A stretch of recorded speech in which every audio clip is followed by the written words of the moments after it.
En plein cœur de Marcory résidentielle pousse un édifice, un immeuble de 10 étages. Loin de susciter la joie ou l'admiration, il crée surtout angoisse et terreur. Le voisinage l'appelle l'immeuble de la mort. Sur le site, aucun panneau de chantier indiquant le nom du maître d'ouvrage, le maître d'œuvre, l'exécutant ou même le bureau de contrôle. Le propriétaire a d'ailleurs balayé du revers de la main toutes les mises en garde et les demandes d'arrêt des travaux.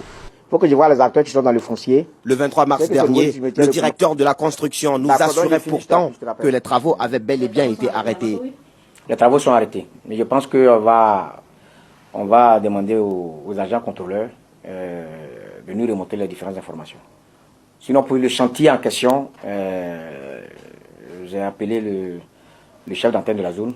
Il m'a donné l'information que les chantiers étaient arrêtés. Mais quand nous y arrivons ce 4 avril, stupeur. Les travaux se poursuivent allègrement. Puis, l'immeuble censé abriter 6 étages en compte 10 désormais, selon le voisinage.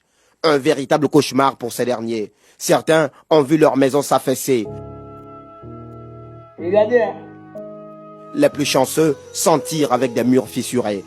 Seulement 1,5 mètre sépare l'imposante bâtisse des autres habitations dont les toitures servent de poubelle pour les rebuts de construction du puissant voisin. Regardez, hein. Impossible pour eux de se plaindre, impossible aussi de dénoncer ce chantier. Un seul accepte de témoigner, mais sous anonymat. C'est sa maison. Ça fait 2 ans qu'ils ont commencé les travaux. On a tout le temps des chutes de bois, des chutes de serre, comment on appelle ça, les serre joints en fer à une telle hauteur, le gravat, le béton, tout tombe chez moi. Tout est bousillé chez moi, mais je ne peux rien faire. Vous avez vu la clôture qui est complètement cassée à cause de l'affaissement du sol. Les ouvertures chez moi aussi, je leur avais demandé de fermer ça, mais c'est pas fermé toujours. On voit tout chez moi. Ma maison est transparente. On est obligé de nous cloîtrer à la maison. Parce que même des fois, quand les employés, les ouvriers se lavent, ils traînent nus dans l'étage et tu les vois à poil chez toi à la maison. Tu es obligé de fermer tes rues avec ta femme ou tes enfants ou des étrangers. L'infortuné devra déménager au risque de se voir enterré avec femme et enfants un jour dans sa maison. Une étude réalisée par un bureau spécialisé révèle que les travaux de construction de l'immeuble de 10 étages ont endommagé sa fondation, ce qui en rajoute aux inquiétudes des riverains. À ce sentiment, il faut ajouter la psychose créée par les effondrements d'immeubles. En 2020, 11 immeubles se sont effondrés dans la ville d'Abidjan et ont enseveli de nombreuses personnes.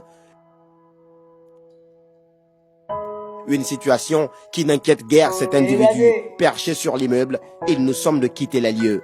Dégagez, dégagez, ça n'ira nulle part, menace-t-il. Peut-être le propriétaire ou l'un de ses proches. Dans tous les cas... Frère, malheureusement, je dis bien malheureusement, les Libanais honnêtes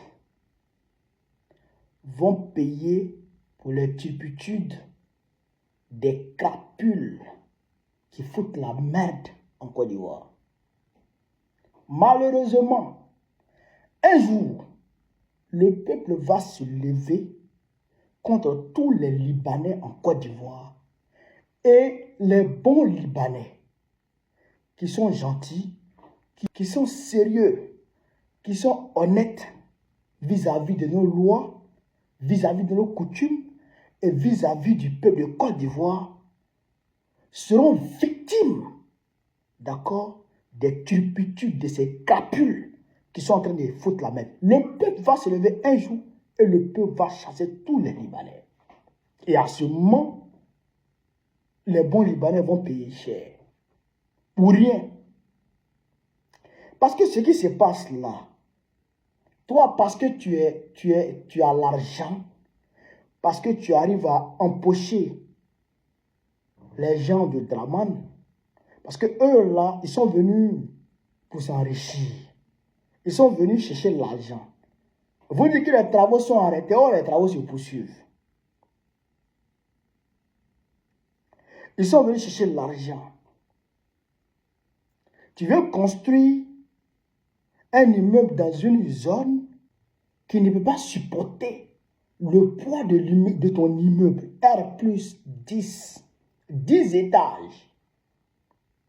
10 étages. Bon, la terre est en train de s'affaisser.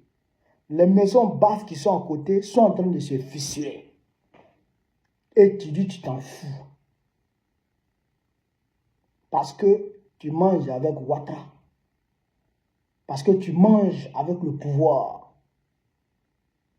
Parce que tu as, c'est-à-dire que le ministre de la construction en poche. Donc tu piétines les pauvres populations qui se débrouillent à côté. Tu es en train de littéralement casser les maisons de tous ceux qui sont à côté de toi. Mais tu t'en fous. Allez, tu cherches l'argent. Un jour, le peuple va se lever et il va vous chasser. Et ce n'est plus loin. Dans un futur proche, et même très proche, le peuple va se lever et il va vous chasser. Et là, c'est les bons Libanais là qui vont payer les pots cassés.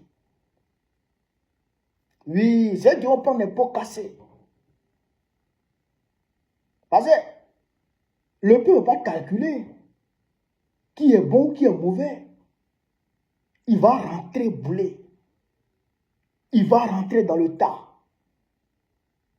Et il va confondre tout le monde. Et à ce moment-là, tu n'auras plus le courage, l'audace de dire que tu t'en fous et que ça ne la nulle part. Ça va aller quelque part. Ça va aller quelque part. Tu as peut-être le pouvoir dramatiser en poche, mais tu n'as pas le peuple ivoirien en poche. Et un jour ou l'autre, le peuple va se lever. Le peuple va se lever. Et ça va faire pitié. Ça va faire pitié. Frère, j'ai le cœur très lourd quand je vois ce genre de choses. Le pays ne nous appartient plus.